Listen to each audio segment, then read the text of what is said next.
So here is the big picture of the chapter. We went through the anatomy of the heart. You guys seem to know that pretty well right already. How many chambers are in the heart?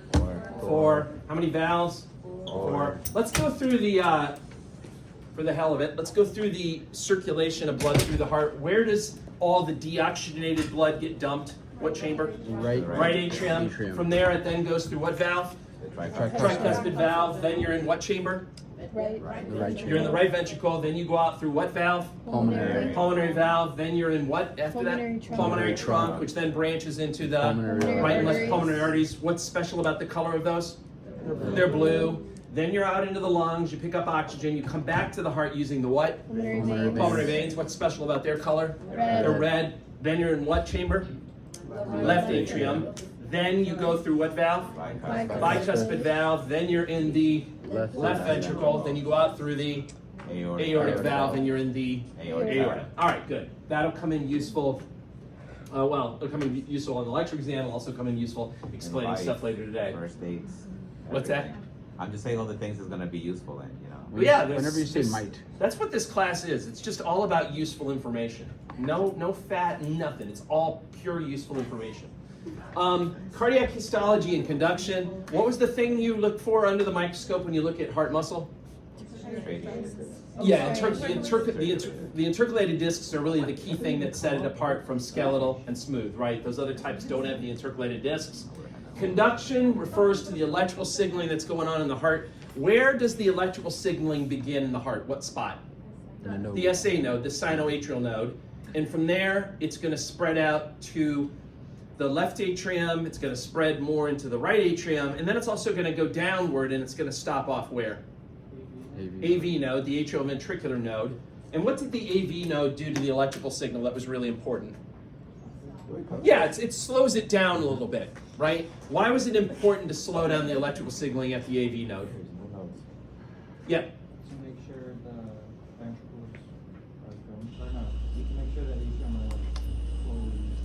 Yeah, you're right. You're right. So you want to make sure that the atria are squeezing while the ventricles are relaxed. You don't want the ventricles to start squeezing too soon. So you delay it at the AV node. Then after the AV node, where do you go? The bundle of his, not hers, his, bundle of his. And there's a left and right branch to the bundle. And then where's the last place the signal go?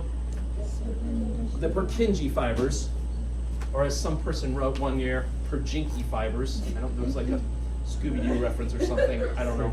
The Purkinje fibers. Did you give him the points? I did, yeah. Oh, so now we know. I laughed. Yeah, now you know. Now that's acceptable, yeah. I lower my standards as the term goes on. Yes.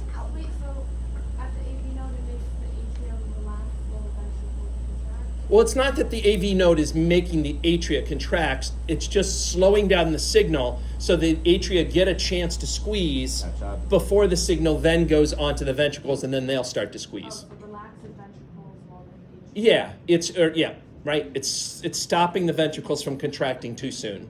Yep. Okay. All right. So today we're going to talk more about the electrical signaling, how it works. We'll talk about what's the way clinically that you can measure someone's electrical signaling using what? EKG. Yeah, using an EKG, or also known as an ECG. Why is it sometimes called an ECG versus an EKG? Well, they both stand for electrocardiogram. Why is it sometimes with a K? Yeah. Isn't it like the EKG is like the British? Not the British, but you're on the right track. It's The German, European? and I guess in German it's K for cardio or something like that. So anyway, either name. So we'll talk about the ECG, and we'll talk about those different waves. You learned the names of the waves last week, but I really didn't tell you what they mean, so I'm going to go into that. Then we'll talk about the cardiac cycle. The cardiac cycle shows you the physical squeezing and relaxing of the heart. It shows you the movement of the heart. That's different than the ECG. The ECG is showing you the electrical signaling that should lead to the movement, but it's not specifically showing you the movement, okay? If you want to talk about the squeezing and the relaxing, then you talk about this thing called the cardiac cycle. And what's the fancy name for squeezing? Okay, that's even fancier than contraction. Systole, right? Systole means contraction, and what's the fancy word that means relaxation? Not dilation, but close. diastole. Diastole means relaxation, okay? So during the cardiac cycle, the atria and the ventricles are both going to have periods where they contract. They're going to have periods where they relax. You're going to have to memorize that. You're going to have to memorize what valves are open, what valves are closed, when are the heart sounds created. Okay, what's that called when you listen to body sounds using a stethoscope? Auscultation. All right, so we'll talk about the heart sounds and what causes them. Then we'll get into some math. Anyone who hates math in here? I can't remember. You hate math? You hate math? Okay. Fine. We all do. Okay, fine. You'll speak. You speak for the class. We all do. Anyway, we'll talk about. It's not that bad at math. It won't be hardcore. We're not going to like pull out any cosine or trigonometry or anything like that. It's unless you want to. But I have to read up on it because I forgot all that. Cardiac output. What is the cardiac output? If you had to, anyone know if you had to describe the cardiac output, what is it? It's just how much blood is pumped out of the heart each, not beat, but minute. How much blood is pumped out of the heart each minute? That's the cardiac output. And there's a formula for that. I'll show you that. We'll break down the formula. It'll be just like we're in a real science class for a moment, instead of this farce that I've created. Anyway, exercise in the heart. Is exercise good for the heart? Yes. Yes. Right? Development of the heart. Spoiler alert, mesoderm. And then we'll talk about some heart problems. Coronary artery disease is like the #1 killer of people in the US. So we'll talk about that. So let's jump ahead then. We were kind of somewhere still within the, anyone see a bishop this weekend with the hat? I should have given offer, like a scavenger hunt to see a bishop with a hat. All right. I would have went to church for the first time. No. So we'll talk, we were somewhere still in this section. Yeah. So just to refresh your memory, here's the electrical signaling through the heart. Starts at the SA node. The signal then gets passed to the other atria and then to the downward towards the AV node. As soon as the signal reaches the other atria, that's when the atria will start to squeeze. That's when they'll contract. Then the signal goes to the AV node, which slows down the signal to allow the atria to squeeze fully while the ventricles are still relaxed. Then the signal will continue on through the bundle of His, go through the two branches, the left and right. Then it goes out to the Purkinje fibers. And then, after it gets to the Purkinje fibers, that's when the ventricles will start to contract. Okay?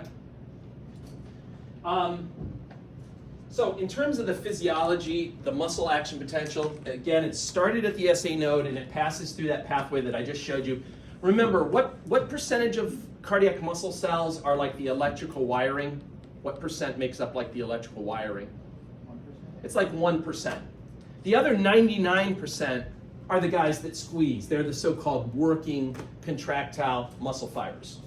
So they need to be told when to contract. They depend on the 1% to basically stimulate them to make them contract. Okay? That other 99%, they're not autorhythmic. They won't just spontaneously send a signal. They need to be told to contract by the other 1%. When electrical signals move through cardiac muscle cells, it's the same way that they move through like neurons or they move through skeletal muscle by basically opening and closing sodium and potassium ion channels. Okay, same type of deal. Now, one thing though that's different about cardiac muscle versus skeletal muscle is what the action potential looks like. Okay, with skeletal muscle, when the action potential passes, it basically happens very quickly, and you get this thing that looks like a twitch contraction. So if you stimulate skeletal, I'm going to digress and talk about skeletal muscle just to compare it with this. If you stimulate skeletal muscle once, you get a twitch contraction that looks like this. If you stimulate it again before it's had a chance to relax, you get what's called wave summation, where you get a second stronger contraction that was bigger than the first. Everyone vaguely remember this from AMP1? Vaguely. Vaguely. That's the key word, vaguely. If you keep stimulating the skeletal muscle, eventually you get this thing that looks kind of like this that was called unfused tetanus. And if you really stimulate skeletal muscle really, really fast, then you get something that looks kind of like this, and that was called fused tetanus. Okay? Now, remember that, but now forget it all, because you can't do this. You can't do this with cardiac muscle. Cardiac muscle, you cannot build and get tetanus. You can't build and get stronger and stronger contractions. And the reason why is because the refractory period, remember, that's the period when you can't stimulate like a muscle cell again. The refractory period lasts longer than the contraction period. So you can't build and get stronger and stronger contractions. You don't get tetanus with cardiac muscle. And what this does is actually a good thing. It forces cardiac muscle to always go into a relaxation phase. It forces cardiac muscle to always have a period where it's not contracting, okay? And I mean, it makes sense, right? The cardiac muscle is supposed to be a pump. A pump only works if it has two phases. It needs to have the squeezing phase, but then it has to have the relaxation phase. The squeezing phase, then the relaxation phase. So you can't do tetanus, you don't build up and get stronger. If you did, the heart would just kind of seize up into one powerful contraction, and you wouldn't get the beats, you wouldn't get the relaxation phase, okay?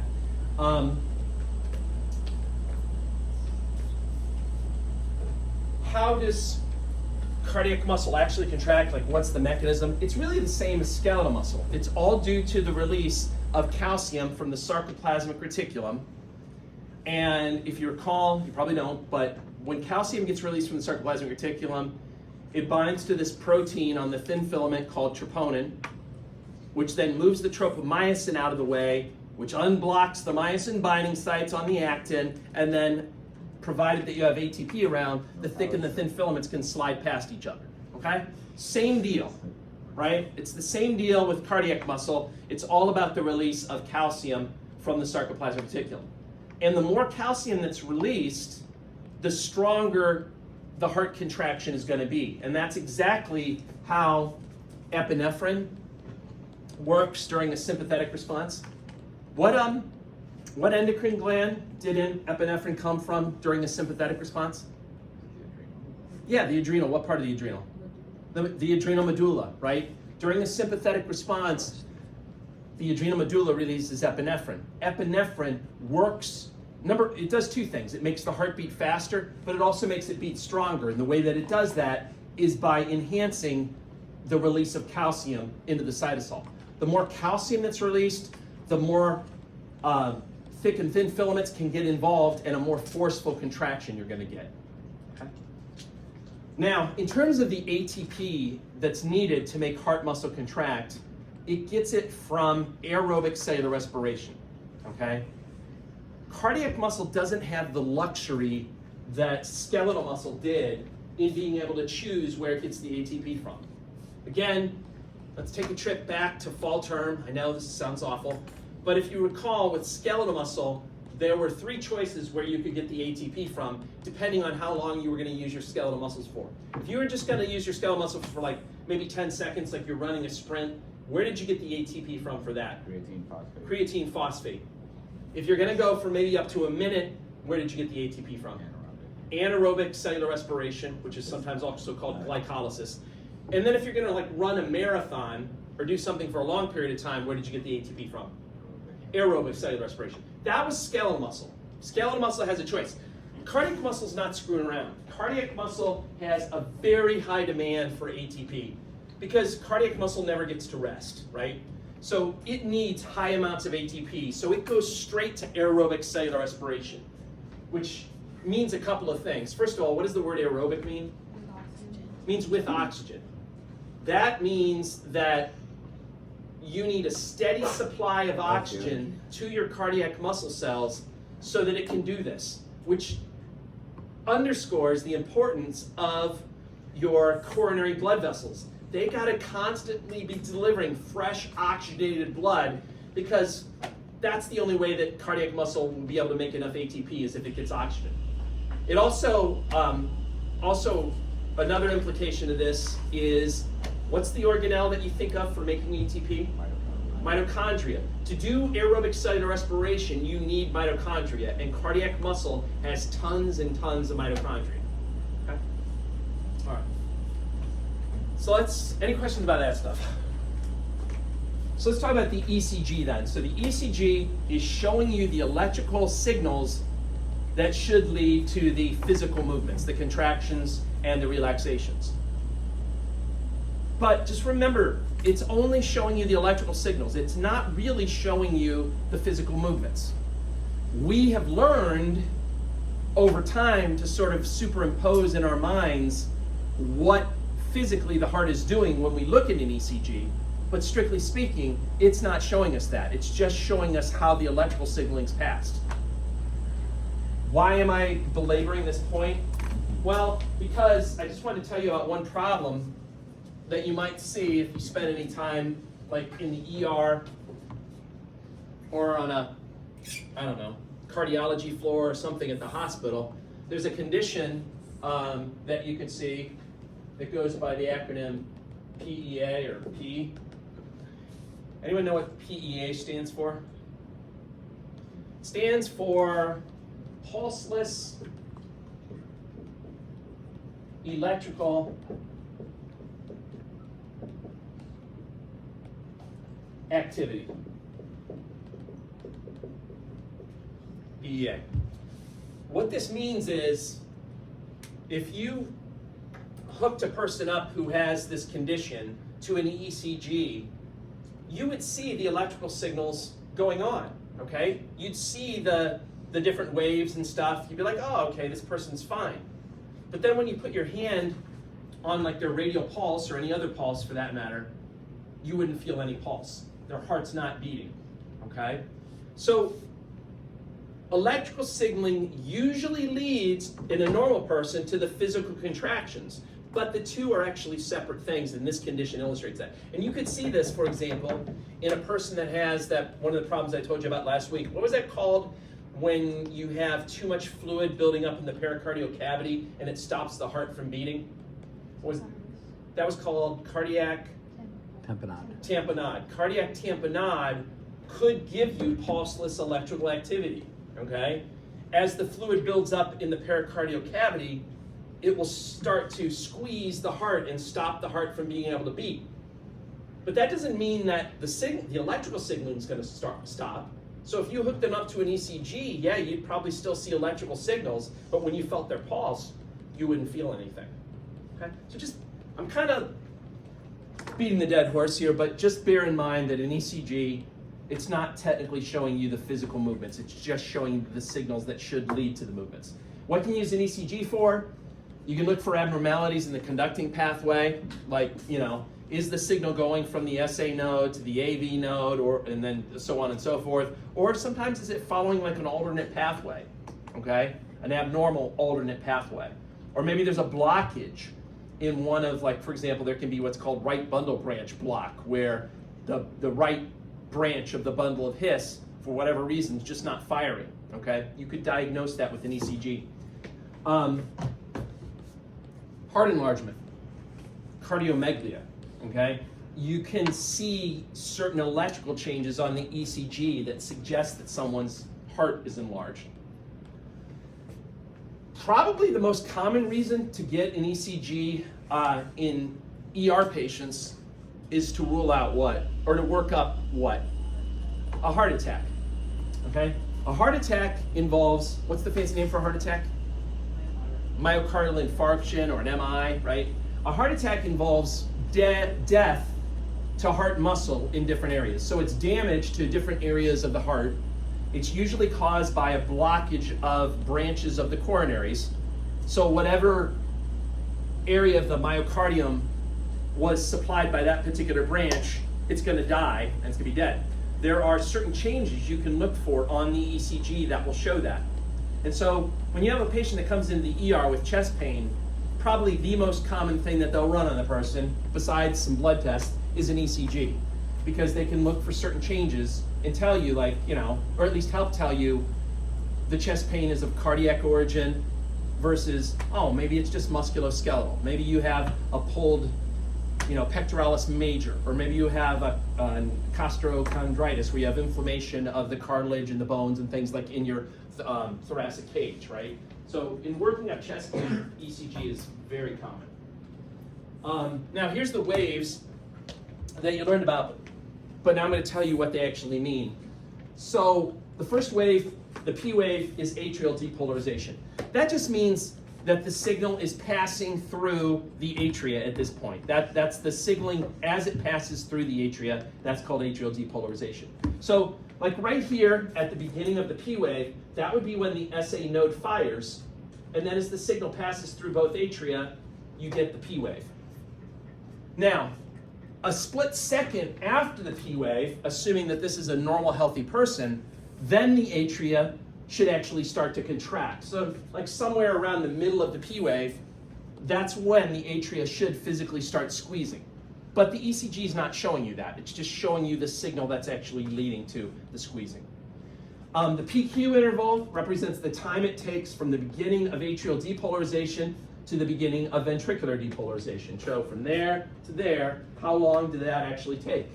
And that's going to be as the signal is passing through the AV node and going through the bundle branches and things like that. QRS, bless you. QRS wave is when the signal passes through the ventricles. Okay, so ventricular depolarization is when the signals are first passing through the ventricles, and somewhere in the middle of the QRS complex, then the physical squeezing of the ventricles would begin.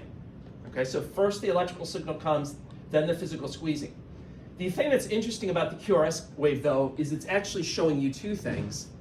At the same time when the signal is first being passed through the ventricles, the atria are also electrically resetting themselves. That's what atrial repolar. So they're getting themselves ready for the next round, the next beat, basically. Okay, they have to reset all of those gated ion channels that are in the cell membrane and get itself ready for the next round. Then comes the ST segment. And during that period, the ventricles are depolarized. And this is the period that's really important when they're working up people with chest pain. Because in many people that have had a heart attack, you will see what's called ST segment elevation. What does that mean? It means that this little segment, instead of being at the same level as like the rest of the baseline electrical activity is, it means that little segment is just a little bit higher. It's like up here instead of being down there. That's ST segment elevation. It's pretty subtle, honestly. Especially for like a medical specialist. If you're not a cardiologist and you're just like a dumb surgeon or something, you go, what's going on? Like you wouldn't see it, okay? I mean, you probably would, but you might have to have a cardiologist pointing it out to you. It's gonna be pretty subtle, okay? If you see it on someone that has chest pain, that's pretty much locking in the diagnosis that they've had a heart attack. The problem is that you can't use the absence of this to rule out, because there are heart attacks that happen without ST segment elevation, okay? So seeing it is useful. Not seeing it doesn't necessarily rule out a heart attack, if that makes sense, okay? And then the T wave is the last thing to happen. The T wave represents the repolarization of the ventricles. So now they're getting themselves reset electrically for the next round, okay?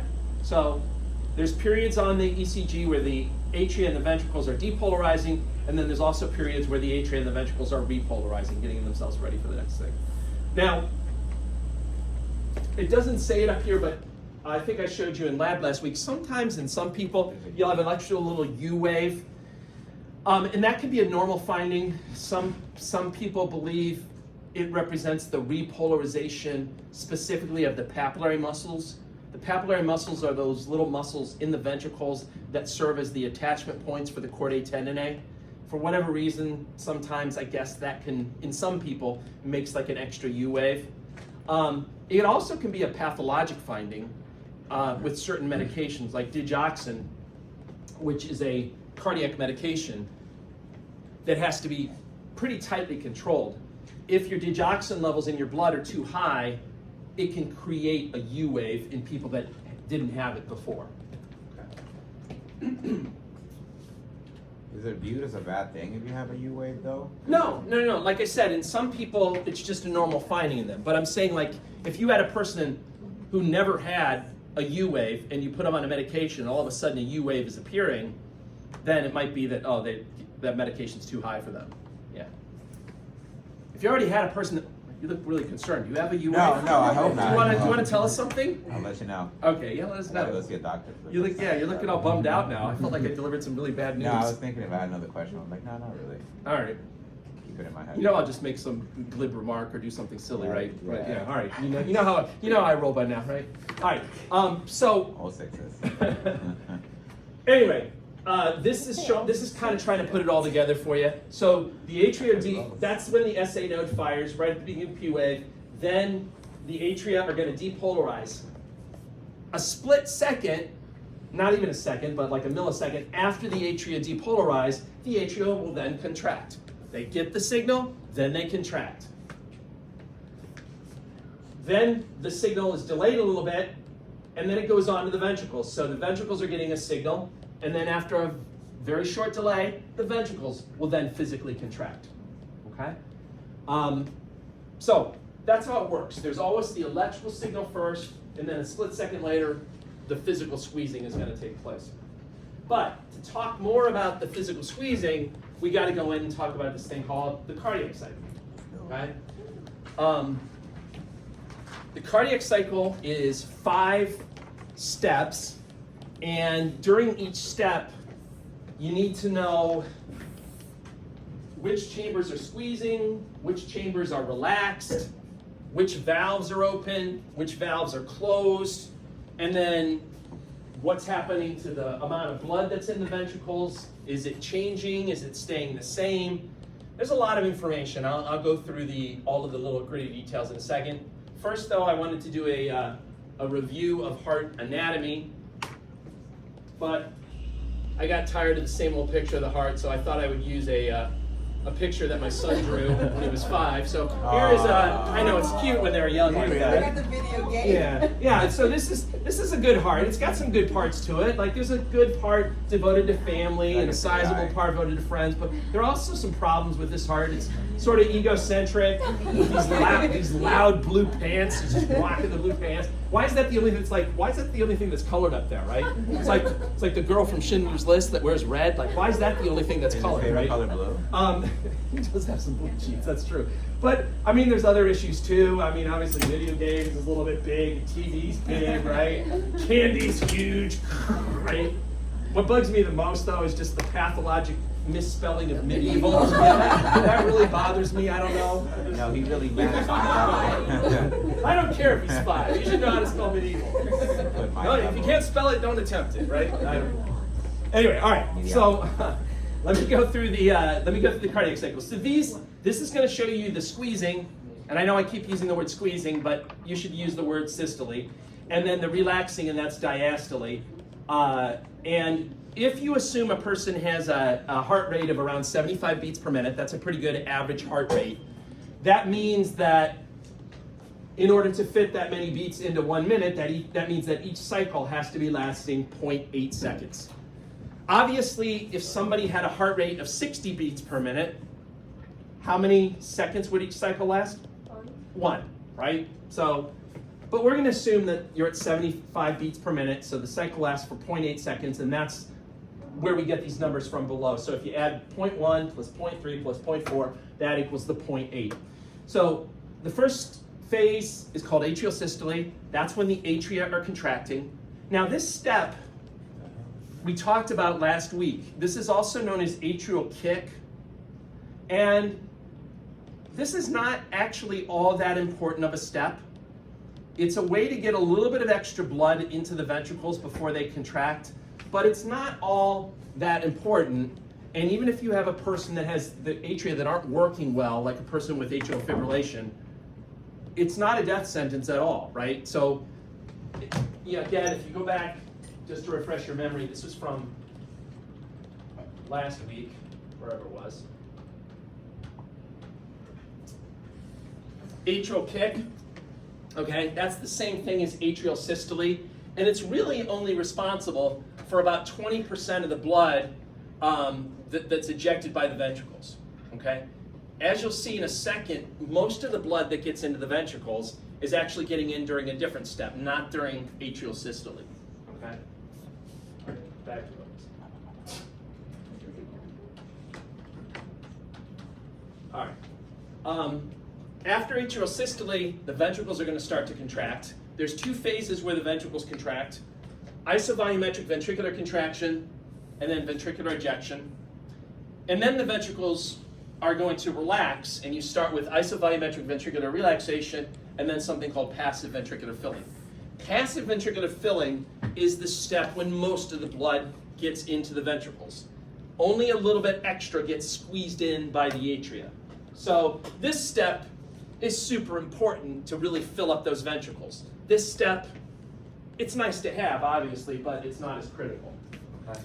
So let me go through each of these, starting with atrial systole. So atrial systole is going to come right after that P wave on the ECG triggers it, okay?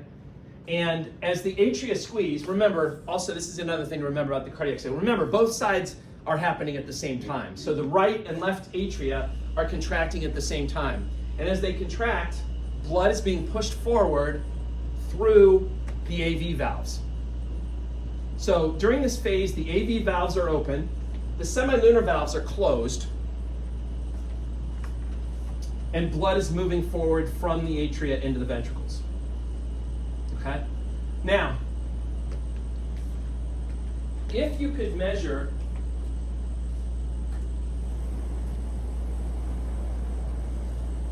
actually, let me erase this.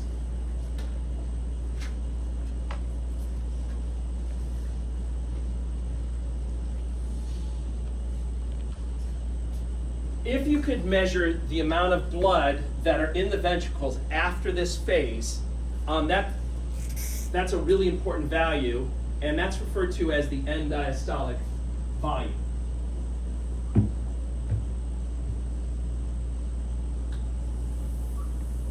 It's called end diastolic because it's the last point when the ventricles are relaxed. Because right after this step, the ventricles are going to start to contract. So it's the last point where the ventricles are relaxed. It's called the end diastolic volume. It happens right after the atria have had a chance to squeeze any little extra blood in.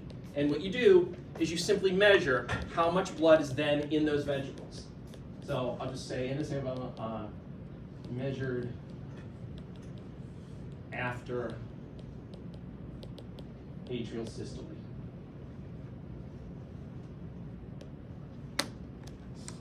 And if you did that, a typical value that you would find in each ventricle is about 130 milliliters.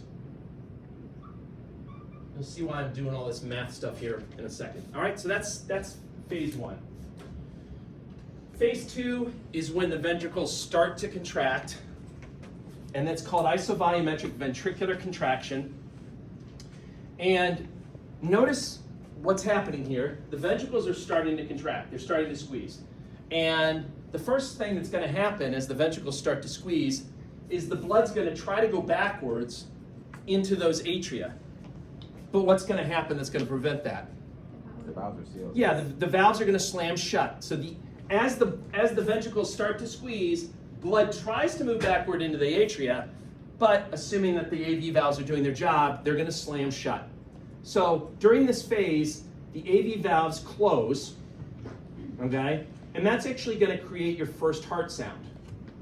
We'll talk about heart sounds in a second. They sometimes refer to that as the S1 heart sound. It's due to the AV valves closing during this phase. Now, I want you to look over here. These guys have just slammed shut. But notice that the semilunar valves are also closed. The reason why the semilunar valves are closed is because the ventricles have not squeezed enough yet to create enough pressure to open them. The ventricles are just starting to squeeze. They eventually will generate enough pressure to open semilunar valves, but not yet. So I like to think of this phase as a completely closed door phase, or a complete, if you want, by door I mean like valve, a completely closed valve phase. All of the valves into and out of the ventricles are closed, which means however much blood was inside the ventricles at the end of the previous phase, that amount is not going to change during this phase because all the doors are essentially closed, okay? And that leads me to than what this word means. What does isovolumetric mean? It means like same volume, okay? The volume of blood in the ventricles doesn't change during this phase because all the valves are closed. Okay? Now, when you go into phase 3, the ventricles are continuing to contract, and during phase 3, they have now generated enough pressure that the semilunar valves will fly open and blood will be ejected from the ventricles. Okay? So on the right side, the pulmonary valve flies open and blood is ejected into the pulmonary trunk. At the same time, on the left side, the aortic valve flies open and blood is ejected into the aorta. Okay? So during this phase, it's called the ejection phase because blood is being ejected from the ventricles. Now, how much blood gets ejected? Remember, your starting point that you had in each ventricle was 130. That was your starting point. Does all of that 130 get ejected from each ventricle? No. And that leads to this thing down here. Even when the ventricles squeeze, they don't empty themselves completely. A little blood still remains in the ventricles, and that's called the residual volume. Yes? Has it been like figured out as to why it doesn't fully drain in regards to the ventricles and whatnot? You mean like, is there some benefit to it? Yeah, like why does it heart not fully like? Well, I'll get yes and no. Let me address that. I will get to that in a second. But in a regular person, like an average Joe, there's going to be some blood left in after the ventricle squeeze. So this leads me to my math problem over here. The amount of blood that's left after the ventricle squeeze, that's called the end systolic volume, or it's called the residual volume.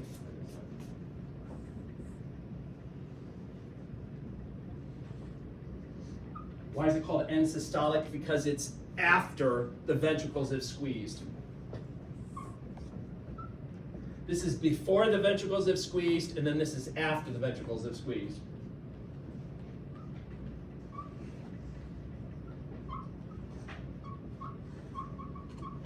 Okay?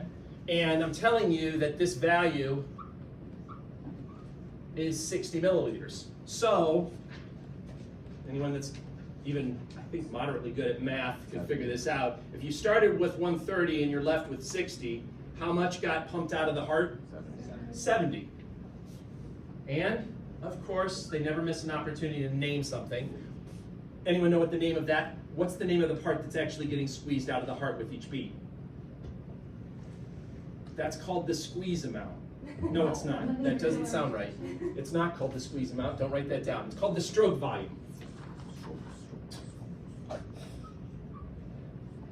Okay?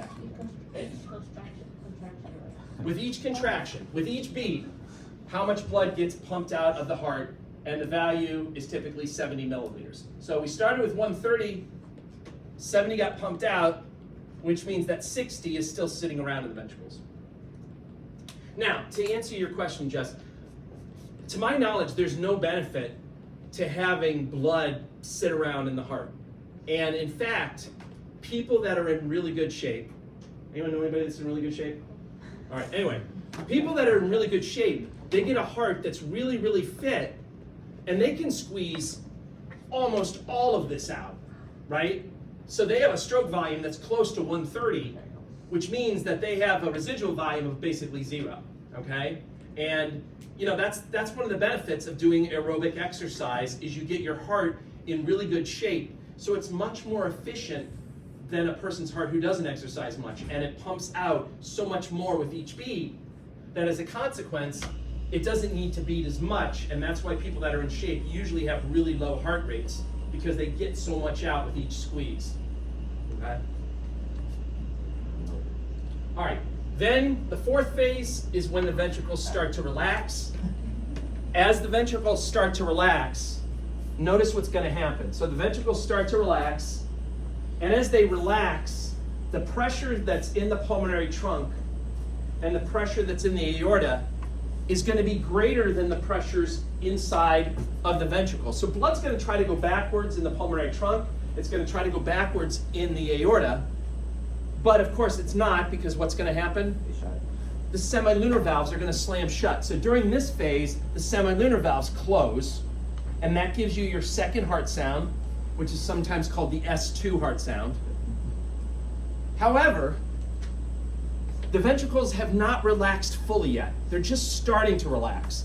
And the pressures in the ventricles are still higher than the pressures in the atria. So for that reason, the AV valves are still closed. So just like phase 2, phase 4 is a total closed door phase or closed valve phase, whatever you want to call it.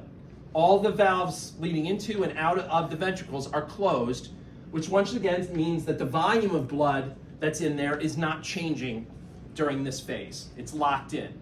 Okay, so basically, assuming it was like a regular heart, you'd have 60 milliliters that was locked into each ventricle during this phase.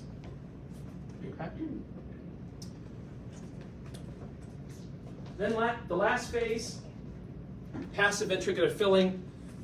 The ventricles continue relaxing, and as they become really, really relaxed, eventually the pressures in the ventricles will be less than the pressures in the atria. And when that happens, the valves will passively open and blood will move passively from the atria into the ventricles. Okay? The word passive here, it means that blood is filling the ventricles without the atria needing to squeeze. Okay? Blood is just following a pressure gradient. It's moving from where it's in higher pressure in the atria to where the blood's in lower pressure in the ventricles. So no squeezing is required of the atria. And this is in fact the stage when most of the blood gets into the ventricles. Most of that 130 milliliters is getting in during this phase, not during atrial systole. Okay? So atrial systole, again, it's not a super critical stage. Okay? Anyway, so that's the 4 steps. Here's a picture, just trying to put it all together for you. So atria squeeze, when the atria squeeze, blood moves from the atria into the ventricles. At this point, if you measured the amount of blood, you'd get the end diastolic volume. It'd be about 130 milliliters in each ventricle. Then you start with the ventricles starting to contract. They contract and the AV valves slam shut. But they haven't contracted enough yet to open up the semilunar valves. So all of the valves are closed, which means that 130 milliliters that's in each ventricle, it can't change during this phase. Step 3, the ventricles continue to contract, and now they've generated enough pressure that they can overcome the pressures that are in the pulmonary trunk and in the aorta, and the semilunar valves will open up. And when they open up, the blood will be squeezed out of the heart. Not all the blood though. About, in a regular heart, about 70 milliliters, which is called the stroke volume. 60 milliliters will remain. You then go into the 4th step. The ventricles start to relax. As soon as they start to relax, blood will start to move backwards in the pulmonary trunk and in the aorta. That'll cause the semilunar valves to slam shut. The ventricle is not relaxed enough yet for the AV valves to open. So this phase is just like this phase. It's isovolumetric, meaning that the volume can't change. Then you go into the 5th phase. As the ventricles continue to relax more, finally their pressures will be less than the pressures in the atria, and blood will passively flow from the atria into the ventricles and start filling it up. And like I said, during this phase is when most of the blood gets into the ventricles, not during that phase. The issue with this cause cardiac arrest. Like any issues with any parts of the cycle, could it lead to cardiac arrest? I would say that cardiac could issues with this lead cardiac. I mean, these would definitely change in someone with cardiac arrest. I think you're putting the cart before the horse. I feel like, problems when you go into cardiac arrest, it would cause changes in this, not the other way around. Yeah, no, because Damar Hamlin, when he had it. Is this a basketball player? No, football player. Oh, okay, sorry. All right, I just figured. With the context. Go ahead. This was some years ago, but he had cardiac arrest on the field, And Oh wait, is that the Bengals play? The No, Buffalo Bills. Oh, Bills. so we were Okay. playing against the Bengals that night, Monday night. Oh, that's what it was. All right, sorry. I'm getting on. Sorry. Everyone just Yeah, no, yeah. you're Yeah. right. The months later, he got like diagnosis. So it's called like commotio cordis. Oh right, getting hit in the chest. Yeah. Like if you hit at just the right point, it can. Yeah. I remember about that. Yeah, I'm not an expert on that condition, but somehow, yeah, getting hit at the right point. I think it has more to do with disrupting the electrical signaling. Yeah, I think that's Yeah. the explanation. Like, Yeah, no, it's an interesting condition. Yeah, it's kind of scary, obviously. So if you got a stethoscope, you can listen for the heart sounds. Remember, when you listen to body sounds with a stethoscope, they call that auscultation. And you're basically going to be listening to the AV valves closing, and then you're going to be listening to the semilunar valves closing. When valves open, it usually doesn't make any sound. Okay, there are different diseases that people can get of their valves. And the valves can become sometimes stiff with some of these diseases. So in an individual that has valve problems, yeah, you might actually hear sounds when the valves open. But in a normal, healthy person, you're not going to hear it. Some person, don't ask me who, when they first listened to the heart, somebody said, "Hey, can you describe what you're hearing?" And he's like, "I don't know. Sounds like dump." I don't know what it was. I don't know who did it, what they were on, but they thought it sounded like that. It was an opium. Okay, maybe it was opium. I don't know what they were doing. They were doing something. So lub is when the AV valves close. That's during the second phase. That's during isovolumetric ventricular contraction. Dup is when the semilunar valves close. That's during the fourth step, isovolumetric ventricular relaxation. Okay. Honestly, most cardiologists, whatever, they don't call it lub, dup, or whatever. They call it the S1 heart sound and the S2 heart sound. Okay. S1 heart sound is sometimes known as the systolic sound because it's happening when the ventricles are contracting. S2 is sometimes called the diastolic because it's happening when the ventricles are relaxed. You sometimes get an S3 and an S4 in some individuals, like during step 5 and step 1, you might hear them in some individuals, but normally they're not loud enough to hear. Heart murmurs, abnormal heart sounds happen with different heart conditions. Sometimes the valves don't open completely, and that's called what? What's it called when the valves are more narrow than they should be? What's it called when anything, maybe you don't know this word, what's it called when anything in the body is more narrow than it should be? It starts with an S. Rhymes with stenosis. Stenosis, you ever heard of stenosis? Stenosis is when a passageway is more narrow than it should be. So if the valves don't open completely, that can be called whatever kind of valve problem it is. So mitral stenosis or aortic stenosis. It just means, and what happens, it's kind of like if you put your finger over a garden hose when the water's coming out, you know how the water will come out faster? That leads to a sound that like a good cardiologist could probably pick up when they listen with the stethoscope, okay? Another thing that can cause a weird sound is if the valves don't close completely and they allow blood to go backwards. That's when blood goes backwards, like from the ventricles into the atria, that's called regurgitation. So you could have like mitral valve regurgitation, where blood is going backwards from the left ventricle into the left atrium, and that can create a sound. All right. God, it's the exact same timing as this morning. Usually I'm a little bit off. Usually I'm faster with you guys. I think I told more silly stories though than with you guys. All right. Any questions about any? So I'm gonna let you guys take your break now. Come back in like 10 minutes. Any questions about the stuff we covered before the break? All right. So go ahead, take your break, and come back, and we just have to get through the rest of this. It doesn't say. Because I don't know what that means. Do your transfer summary. But it's like really confusing. Wait, look at her eyes. Okay. Look at her eyes. Look at her eyes. Take a picture. See, they do change things. Oh, college cruise. That's Valentina's little name. It will be on the test, yes. This is news. This is news you can use. Yeah. All right. So At 100. cardiac output, if you had to just describe it in your own words, cardiac output is how much blood the heart pumps out each minute. All right? And there's a formula for it that's shown up here, so let me write this formula down over here. Cardiac output equals how much blood is pumped out with each beat. Again, the amount of blood that's pumped out with each beat is called the stroke volume. And then you simply have to multiply by how many beats you have per minute, which is your heart rate. Okay?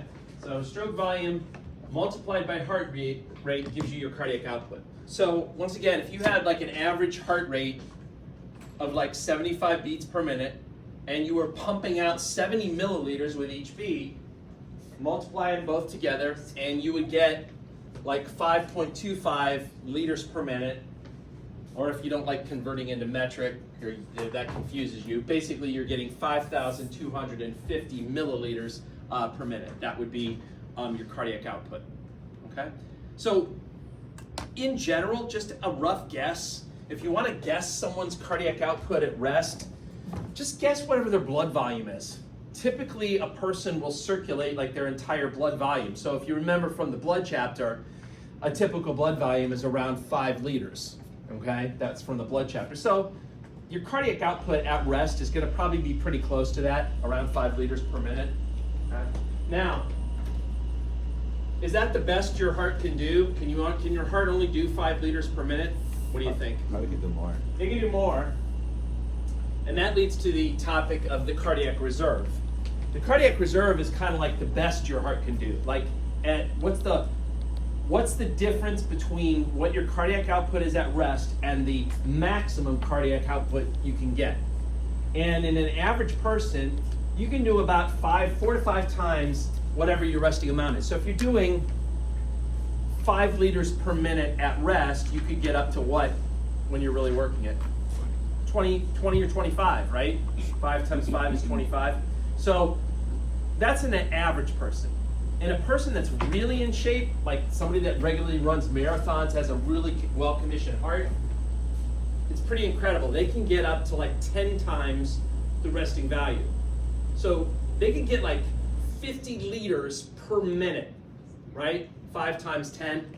So it's pretty amazing.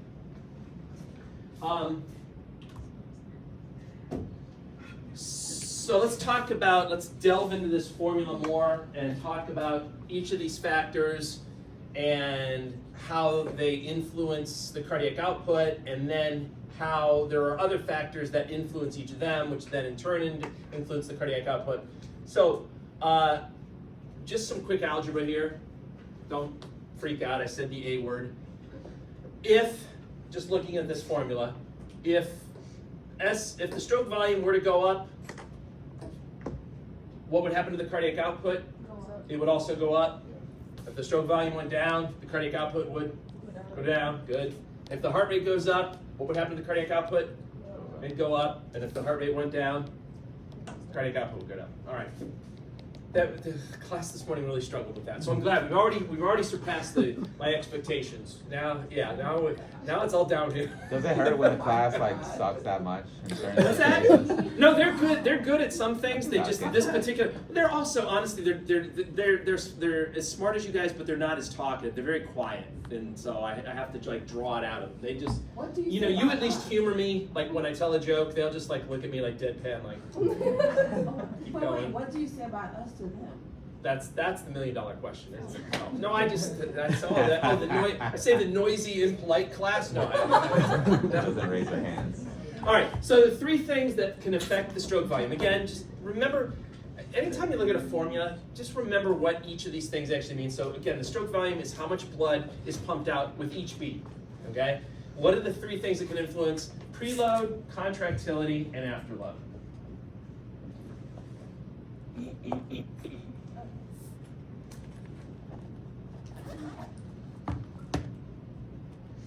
Okay, so those are the 3 factors that can influence that. For heart rate can also be affected. It can be affected by the autonomic nervous system. It could be affected by different chemicals, hormones, etc.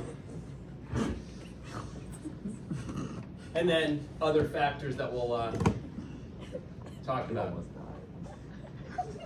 So first we're going to delve into the stroke volume here first, and let's talk about the preload. So the preload basically means how stretched are the ventricles before they contract.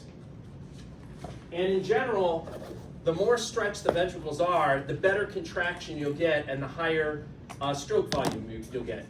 So notice, notice this diagram down here. First of all, just ignore this line that says during exercise, ignore that, ignore this thing that says, just ignore all this, and just focus on this line here where it says normal heart. In general, as the preload goes up, the stroke volume goes up. It's a direct relationship. And the preload, again, just means how stretched are the walls of the ventricles before they contract. Generally, the more stretched they are, the better, stronger contraction you'll get. And this has to do with actually something you learned, once again, in AP1, that you probably forgot about when we talked about skeletal muscle. We talked about something called the length-tension relationship. That basically said that with skeletal muscle, how stretched out a skeletal muscle is before you use a skeletal muscle will determine how strong of a contraction you can get. And it had to do with overlap between the thick and the thin filaments. If you got skeletal muscle too stretched out before you try to contract, the thick and thin filaments can't even grab each other to kind of pull together. If the skeletal muscle isn't stretched enough, then the ends are already ramming into the Z discs and you can't get a good contraction. Anyone vaguely remember that from AP1? It's the same rule though that applies with cardiac muscle. Same type of deal. You want it to be stretched a certain amount and you'll get a better contraction. The difference though is with skeletal muscle, you can stretch your skeletal muscles just by the positioning of your various joints, whatever. For cardiac muscle, you stretch it by filling it up with blood. That's how you stretch it. So basically, preload is due to how much blood is filling up the ventricles. And in general, the more blood that fills it up, the better the contraction is going to be. But notice that eventually this line levels out. It like plateaus. And if you kept continuing this curve and went out here, eventually it would go down.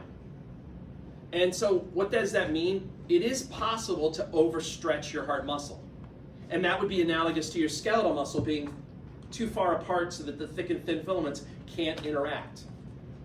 When does that happen? Like when does it become a bad, like too much preload? People that are in like congestive heart failure, they have these huge boggy hearts that are filled up with so much blood that the heart is just overstretched and it can't get a good stroke volume simply because their preload is way too high, okay? But for an average healthy person, you're down here on this end of the curve. As you go up in the preload, the stroke volume goes up.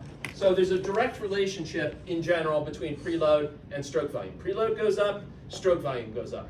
Preload goes down, stroke volume goes down, which then in turn means that as the preload goes up, cardiac output goes up. As preload goes down, cardiac output goes down, okay?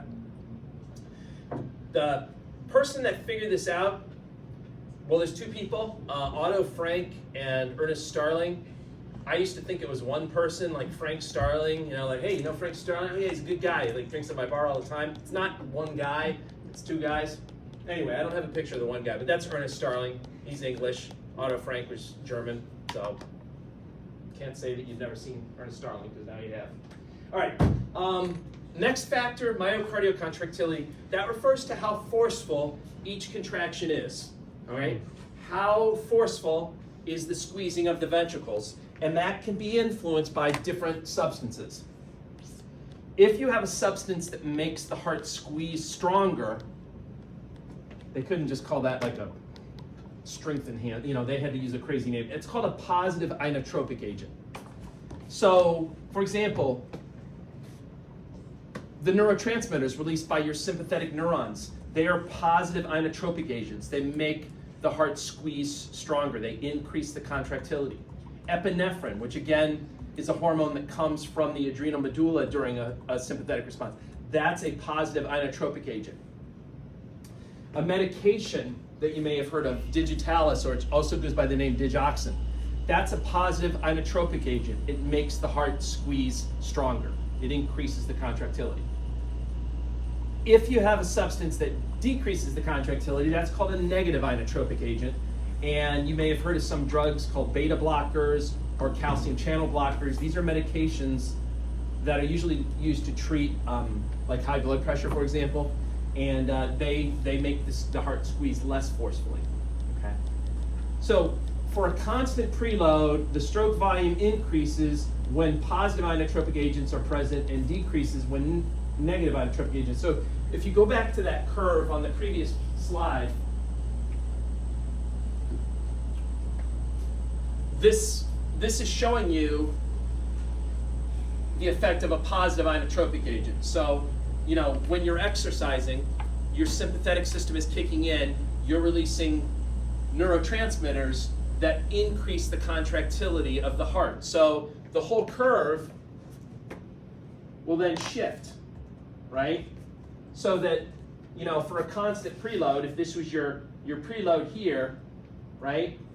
Then when it shifts, you've got a higher stroke volume, okay? So this would be the effect of a positive inotropic agent. If you gave a negative inotropic agent, that would shift the whole curve like downward, right?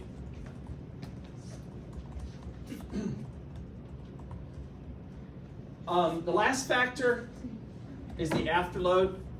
So if you're keeping score, the preload is directly related to the stroke volume. As it goes up, stroke volume goes up. As it goes down, stroke volume goes down. Contractility is also directly related to stroke volume. As contractility goes up, stroke volume goes up. Contractility goes down, stroke volume goes down.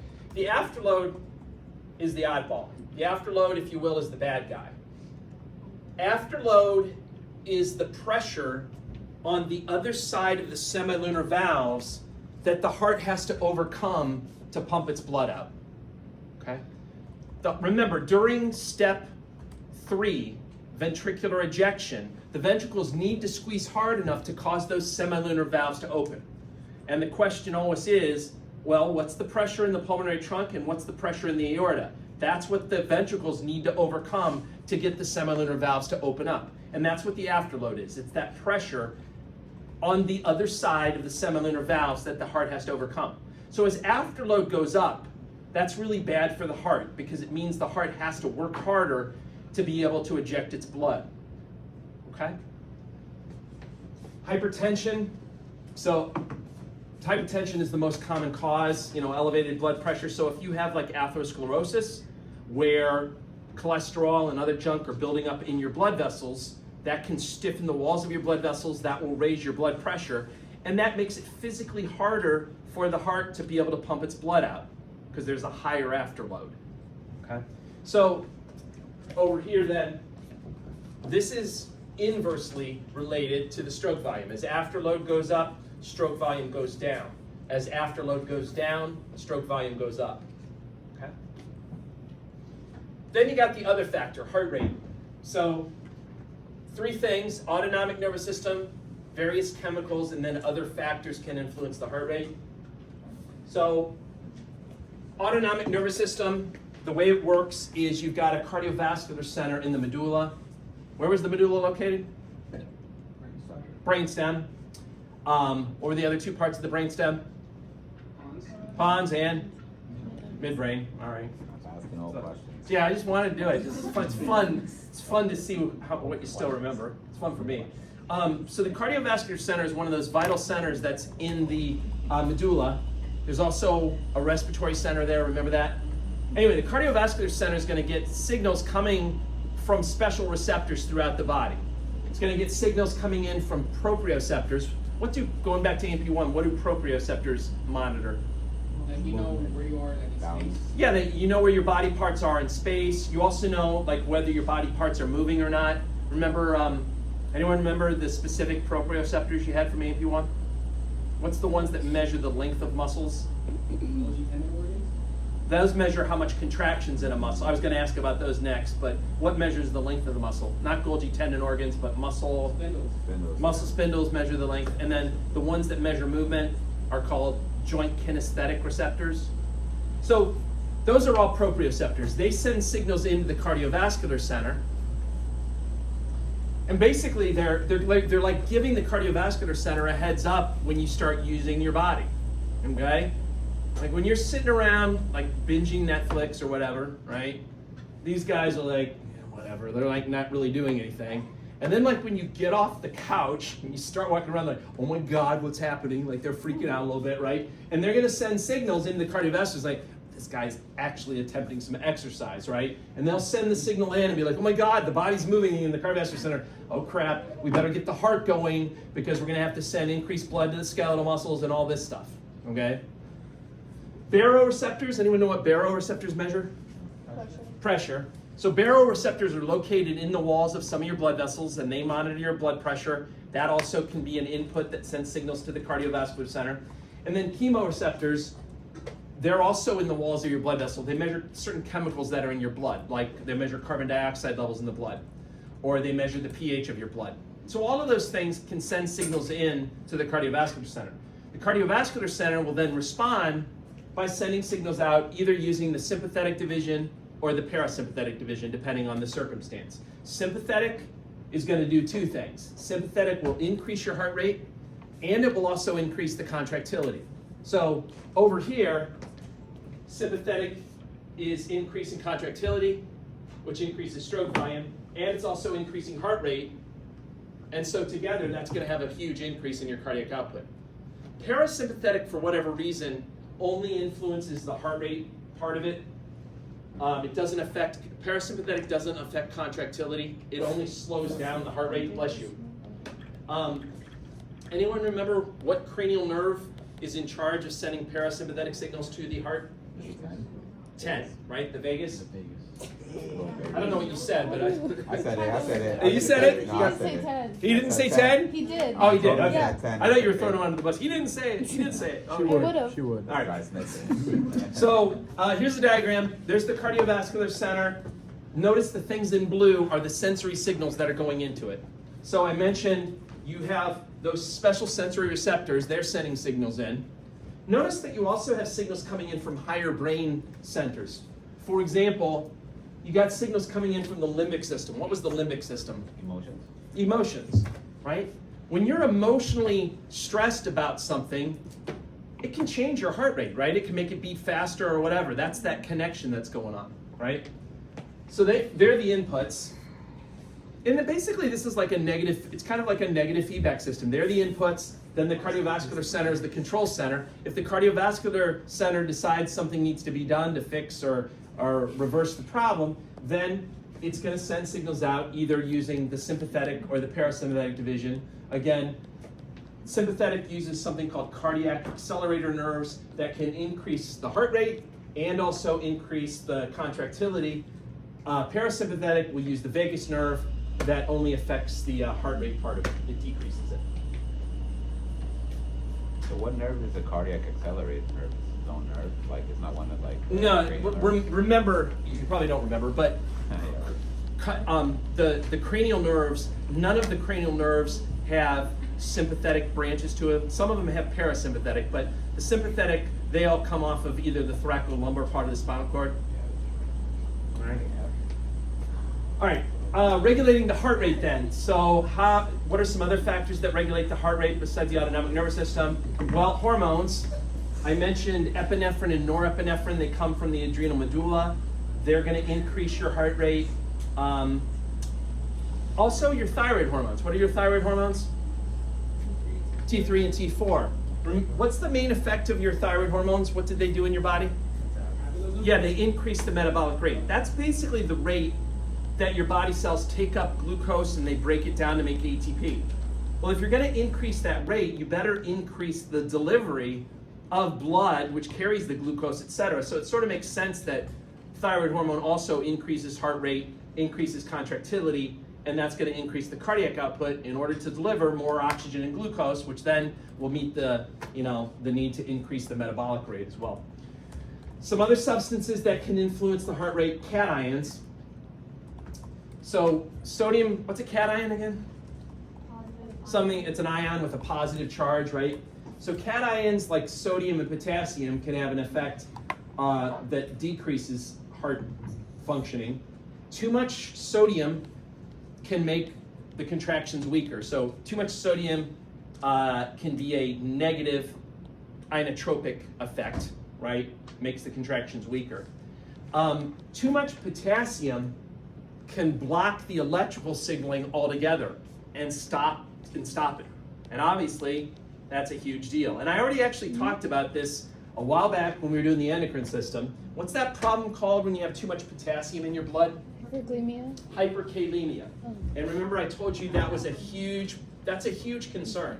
Hyperkalemia is something that makes people freak out at the hospital, right? If you get a Chem7 blood test, which is a common blood test, on a patient, and they've got high potassium levels, everyone will freak out and try to figure out a way to bring down those potassium levels as soon as possible, okay? Because of this sentence right here. It stops the electrical signaling in the heart, okay? And if you need a reminder about why that's bad, just remember, I told you this I'm sure before too, when they execute prisoners, the final thing that they give them that actually kills them is a mega dose of potassium chloride that just stops the electrical signaling in their heart. It's not some weird poison like cyanide, it's just a big dose of potassium, and that stops their heart from beating. If you also need another reminder, remember aldosterone was your friend when it comes to hyperkalemia. What did aldosterone do that helps with hyperkalemia? It shortcuts the RAS, and it causes you to do what? It goes straight to the adrenal. Release more potassium. Yeah, it causes you to basically pee out more potassium, right? Get it out of your system and put it in the urine, right? Too much calcium, on the other hand, can actually increase heart rate and contractility. The more calcium that's outside of the cardiac muscle cells will lead to more calcium getting inside of the cardiac muscle cells, which in turn will lead to more unblocking of the myosin binding sites and allow more thin and thick filaments to grab on together, and that'll lead to stronger contractions and also a faster heart rate. And then other factors that can influence the heart rate. Age matters. Newborns have really fast rates. That's normal. A newborn should have a rate over 120 beats per minute. Why do looking at this formula, why do you suppose newborns have such a high heart rate, or they need to have such a high heart rate? Their hearts are small. They're really tiny, right? When they do that stroke volume, it's like nothing's coming out. They've got very low stroke volumes. So how do they still get a good cardiac output? Right? Right? It's just like a hummingbird, right? It just has to go really fast. Okay? Similarly, females generally have slightly smaller hearts than men. So in order to compensate, they got to have a slightly higher heart rate. Okay? Are you talking? Are you stirring the pot over there? I'll tell you preaching over there.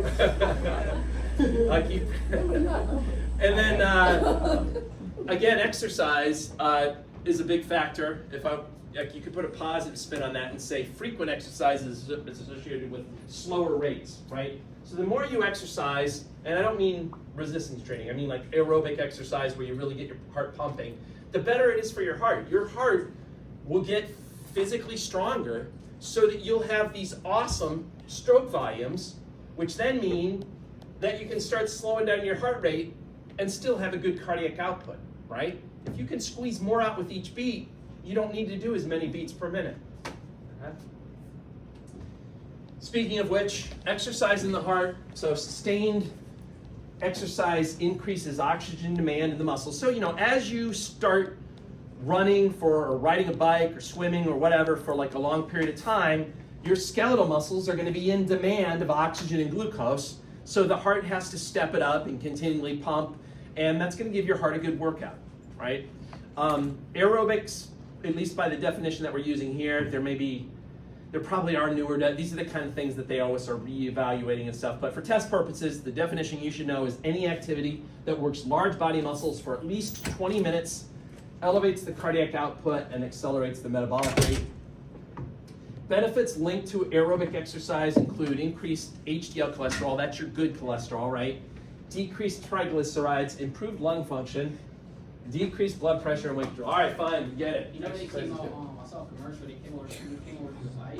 Uh-huh. It's for like elderly. So basically like this platform is on these like 2 pads, Yeah. and like they put their feet on it, and so they turn it on, and like the 2 pads start moving, like swaying back and forth. Uh-huh. So it's like to mimic the actual motion of walking, and it's supposed to help like elderly. You got to send me that link. I have a friend that could really use that. Well, I'm actually like the business owner. Like I made the idea. You came up with the idea?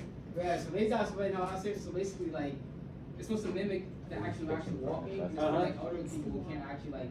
Is there like joint pain? Is this a real product? You know, no, that's it. Yes, it is. Real. That's all commercial. Okay. And I guess it's supposed to like so like I said, it mimics like actual walking, so it stimulates like your heart and like whatever your blood vessels. That's for actually like walking outside.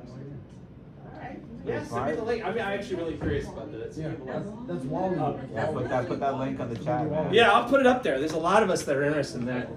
All right, dome in the heart. It's all about what are the other 2 layers besides the mesoderm? Ectoderm and endoderm. But it's all about the mesoderm, which is pretty true for like most muscles. Most muscles, cardiac or skeletal, come from mesoderm.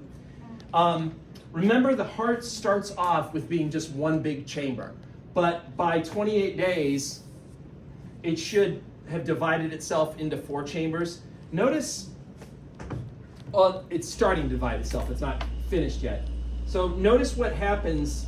You got kind of these 4 sort of preliminary chambers, and the septa that are there, they have to grow in order to divide the heart, right? So you got the future interventricular septum, the future interatrial septum, and notice as you go farther along, they start to grow and divide off the chambers. Now, I mentioned to you guys last week that in some individuals, these septa don't grow completely, and you end up having a quote-unquote hole in your heart, right? You have a little passageway where the blood can still pass from the right side to the left, and the bigger the hole, the more blood is going to pass and not go to the lungs, and they can get a cyanosis and things like that. Depending on how big it is, they may need surgery. Depends. Heart problems, coronary artery disease, or CHD, coronary heart disease, goes by both names, is due to disease of the coronary vessels where they're narrowed and you're not getting enough blood flow to the myocardium, and if one of those little branches becomes blocked, then all of the myocardium that's downstream of that blockage is going to die. All right, unless you unblock it very quickly. I mean, sometimes people usually experience chest pain, and then a lot of times it's a temporary blockage, and then they get good flow back and the chest pain goes away, okay? And that's called angina or angina. That's when you're getting decreased blood flow and it causes chest pain, okay? But if you get like a full-on blockage and it lasts too long, then you're gonna get a myocardial infarction and actually have dead heart muscle, okay? Coronary artery disease, leading cause of death in the United States each year, mostly due to atherosclerosis. Atherosclerosis is a buildup of cholesterol and other junk in the walls of your blood vessels, okay? It can be any atherosclerosis can happen anywhere in your body. It can happen to any blood vessels in your body, but it's most problematic when it happens to your coronary blood vessels because they have such an important job. Remember, the heart has a huge demand for oxygen and glucose because it has to make lots of ATP, because it has to keep beating and it never gets to rest. So if you just, if you block off, and the thing that sucks is those coronaries are not that big to begin with. So it doesn't really take that much junk building up in the coronaries before they start to become blocked off. So you start with atherosclerosis kind of building up in the walls. When you roughen the lining of the blood vessels, all of a sudden the platelets are like, that doesn't look good. The platelets are thinking they're helping out, but they're going to start sticking to that damaged area, and instead of helping with the problem, the platelets are just causing more of a blockage, right? Anyway, what can you do? What are the risk factors for coronary artery disease? Well, Some of these you can do stuff about. Well, actually, pretty much all of these you can do something about. You can't do anything about your genetics, right? Some people genetically are prone to coronary artery disease. You know, if you had a parent and they died at a very young age from coronary artery disease, you've probably inherited some kind of genetic component yourself, okay? But that said, you know, there are things you can do. So keep your cholesterol levels down. Again, LDL cholesterol is the bad cholesterol. You want that to be low. HDL is the good cholesterol. You want that to be high. Keep your blood pressure down. But high blood pressures, what happens is your blood vessels are designed to work at a particular pressure. And if you exceed that pressure over time, high blood pressure for many, many years damages the inner lining of your blood vessels. And then that makes it more likely for cholesterol and other junk to be deposited in the walls. So by keeping your blood pressure down, you're less likely to damage the lining inside of your blood vessels. Cigarette smoking, the toxins and things that are in cigarette smoke have been found to contribute to atherosclerosis. Obesity's been linked to it, diabetes. Type A personality. What's a type A personality? Like basically like something Stop. competitive. Yeah, somebody, you don't have to be a male, but yeah, Yeah, like yeah. just competitive and driven, right? Like, there's a few type A's in this class. You know who you are, I'm the right? biggest one though. Yeah, you're a big one. No, I can point them all out. They're jerks, right? You go to a party, type A person, they're like the jerks, right? You'll know them, right? Sedentary lifestyle, don't lay around, get out, do something for God's sakes. Buy Xavier's device that he's going to be selling, do that at least, something. Atherosclerosis, then, like I said, it's cholesterol, triglycerides being deposited in the walls of your blood vessels. And the more this junk builds up, the smaller and smaller the opening becomes, and that compromises the blood flow. And anyone ever seen like real on like atherosclerosis like in a cadaver or have you been in an operating room? It's like you have. No. Oh. Is this do you put like a stent in it? Yeah. Like, for the vein, put like a balloon. I'm gonna here. You're spoiling my thunder. Don't talk about that. Thanks. No, we'll come to that in a second. But my point is, like, if you ever saw atherosclerosis like on a cadaver or in the operating room, you'd like never want to eat a cheeseburger again. It's like plastic. It's like that hard, and it just looks nasty, and it just totally fills up your blood vessels. It's really there's one procedure called a carotid endarterectomy that they do in patients that have buildup of atherosclerosis in their carotid arteries in their neck, and they go in and they actually remove these plaques, and when they take them out, they're hard. They're like plastic. It's like really nasty. Anyway, how do you diagnose coronary artery disease? Well, one thing that you can do is a cardiac catheterization. This is where they usually will take you to like some special x-ray room that has like a real-time x-ray machine that does like x-ray video, and they will make a little puncture in one of your major blood vessels. Typically they go to the femoral artery, which is in your groin, and they can run this catheter all the way up through your femoral artery, up through your pelvic arteries, up through your aorta, and then they can go around the arch of the aorta with the tip of that catheter, and they will actually put the tip of the catheter into either the left coronary artery or the right coronary. Remember, those things actually branch off of the aorta. They'll put the tip of the catheter in there, and then through that catheter, they'll inject some radio contrast material, and then they'll turn on the x-ray machine after they've injected that. And what it should look like a tree with a bunch of branches going everywhere. That's what your coronary arteries should look like. If you see any branches that look like they're narrowed, or any branches that just look like they were chopped off and are missing, that's a bad sign, all right? That's an indication that, yeah, this person has some coronary artery disease, we need to do something about it. That's one way to diagnose this. They can also do MRA, magnetic resonance angiography. That's another type of way of diagnosing coronary artery disease. Now, what do you do to treat it? Well, first of all, the best treatment is just not to get coronary artery disease in the first place. So, you know, if you have a genetic history within your family members of having early coronary artery disease, you know, there are precautions you can take, like if high blood pressure runs in your family, you might need to be put on antihypertensive drugs, like ACE inhibitors, or diuretics, or beta blockers, or things like that, right? Maybe you have high cholesterol levels, you know, you eat really healthy, but just because of your genetics, you still have high cholesterol levels. Then you have to be put on things like statin type drugs or something to try to bring down your cholesterol levels, right? But what happens if you actually already have coronary artery disease? One thing that you can do is coronary artery bypass grafting. And by the way, there should be a G at the end here.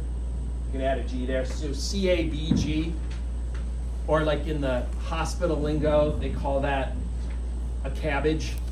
That's the procedure. So what they do during a cabbage is you got a coronary vessel, and it's narrowed. We'll say blood is flowing in this direction. With coronary artery bypass grafting, they'll take a blood vessel from a different part of the body, and believe it or not, there's a lot of little veins, like in your legs, that they can take.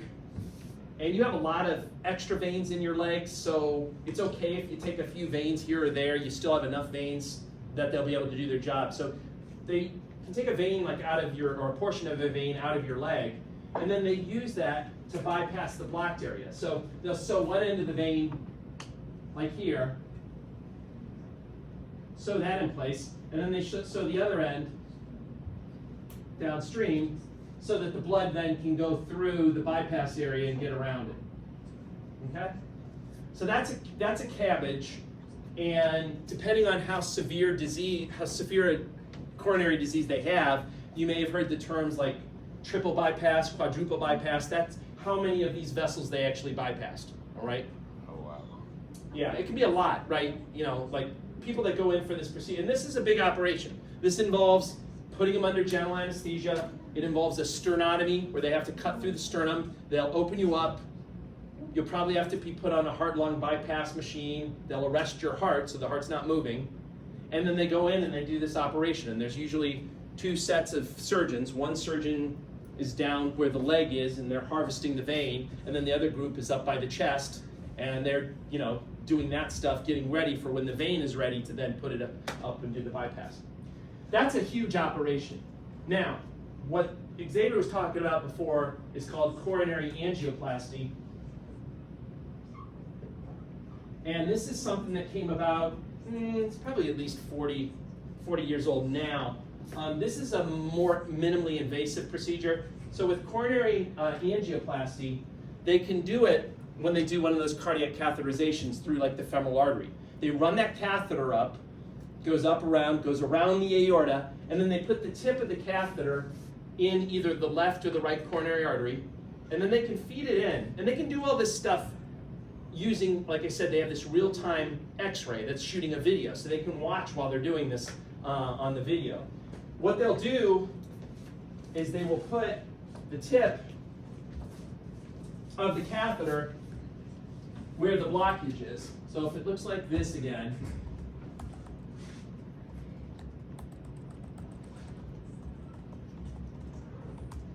they got the catheter coming in like this, and they'll put the tip of it right where the blockage is. Okay, so this is the end of the catheter. That catheter is really long. It's going all the way up, around, and over. And on the tip of this catheter is a little what? Balloon. There's a little balloon there. And they can, outside the body over here, they have a little syringe. They can inflate that balloon. And when that balloon gets inflated, it will dilate that area just like that. Okay? Now, if they just leave it like that and they take the catheter out, there's a very good chance that this thing will just close off again. So they have to then also usually put in something called a stent. And a stent is like a little, usually metal piece of hardware, or it can be made out of, I think, plastic also. And a stent is like a little hollow tube that they'll put in place to make sure that that doesn't close back down on itself. That operation again, it just involves a little incision at the groin to put that catheter in. You're not cracking the chest open, you're not doing all this stuff.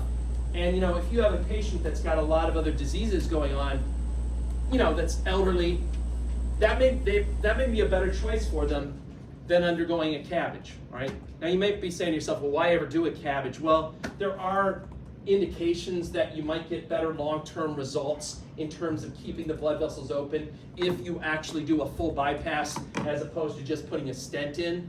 But, you know, for a patient that's high risk, old, this is still probably a better procedure because you don't want to put them under some, you know, multi-hour surgery where you crack the chest. Yeah?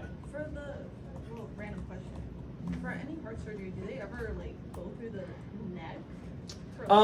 Yeah, no, they Is it most of the ones that I have seen or been involved with, they were going through the groin and using the femoral artery.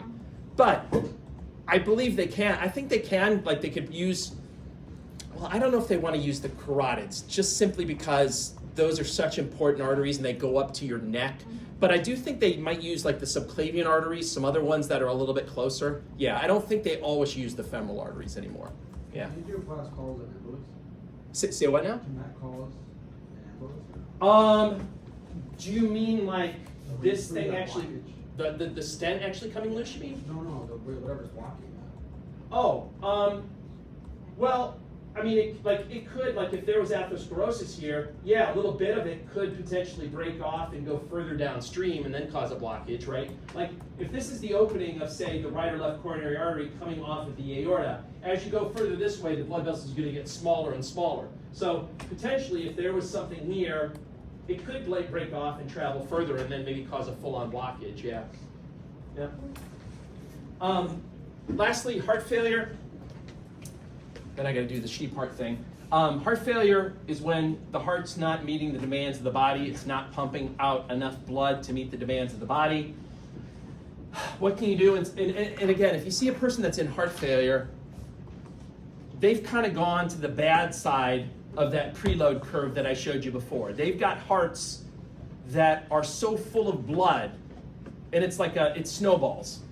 The more full the heart is with blood, the less able it's contract, and then the more it'll fill up. So they get these huge hearts that just can't squeeze enough of the blood out, and it just sort of snowballs from there. What can you do for these people that are in heart failure? I mean, that's the thing. If you have a heart attack and you survive the heart attack, that's great, right? Congratulations to you. You didn't die from the heart attack. But that heart muscle that was there, that myocardium is never going to be the same again. You've lost that whole area of the myocardium. And in the future, you're now at increased risk for heart failure at some point in your life. You're never going to get that myocardium back. They've done a lot of research in the last 20 or 30 years with stem cell therapy, trying to regenerate cardiac muscle cells and things like that. To my knowledge, they're just still not there yet. So if you're thinking about getting a heart attack tonight, don't, okay? Just wait. The research is not quite there yet. Don't destroy it. So what can you do for these people? Well, you sometimes can give cardiac assist devices, which are electronic devices that can give an extra jolt and make the heart squeeze more strongly, okay? That's an option.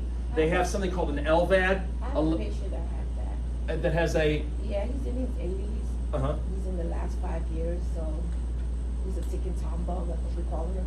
How do you know he's in the last 5 years of what? Well, the one he has an older model, he's older. Oh, you mean like the lifespan of the device is the last one? I thought you were predicting his death already. No, I thought you were saying I'm not that bad. I'm like, does she know something he doesn't? Yeah. Well, you can see there's starting to be a decline. You start to see that. But Are they going to try to replace it or something? Or He's not a candidate He's for not a it. candidate for it. Yeah. Yeah. So they do have cardiac assist devices that can sometimes give a little a zap and make the heart squeeze stronger. Sometimes the heart is so diseased that the only option is to get a transplant, right? Obviously, with that, you know, you're going to be put on a waiting list, most likely, and then you just kind of hope that your donor comes up. Yeah. Actually, I was reading an article the other day in the New York Times about like transplants, regardless of like the organ. And like there's a big issue with it because the waiting list is basically being like ignored. So you can on like first. So if you're up next to get like a transplant for whatever, let's say kidney, liver, heart. Yeah. You're getting like skipped over, and you're getting skipped over, and someone who's like number like 250 on the list is getting that transplant. Oh, hell. Well, if they have a better match, is it one? Yeah, well, basically, yeah. Well, there's more to it. There's a whole issue with it. It's like a domino effect from like the government and then like the organ transplant, the non-profit organizations, and like the hospital itself. Cause like, yeah, there's more to it, but basically like that's what's happening. Like, Yeah, people are getting screwed. yeah, they're getting screwed over. Like, so like people will be like next on the list and then waiting like 5 years for a liver transplant, but the doctor's like, oh, whatever, reason, like it's not a match. Yeah. So they'll just give it to the person who's like way down the list. Further down the list. Yeah. Whatever you do, you don't have to. You're not shooting to make their heart perfect. Their heart's not going to be like perfect, like a brand new heart. It could be significantly better, but even if it's just better by like 10%, that may make a huge difference in their life, right? Just increasing the cardiac output in some person might mean the difference between them being able to get out of bed and do some activities versus them basically being stuck in bed and not being able to do anything, right? Yeah, you can't lose. All right. You gotta ask them. Any questions about any of this stuff? Use your words. All right. So let me You typecast them. get the sheet part out and start going. So if you haven't already, take a picture of those circulatory models that are back there.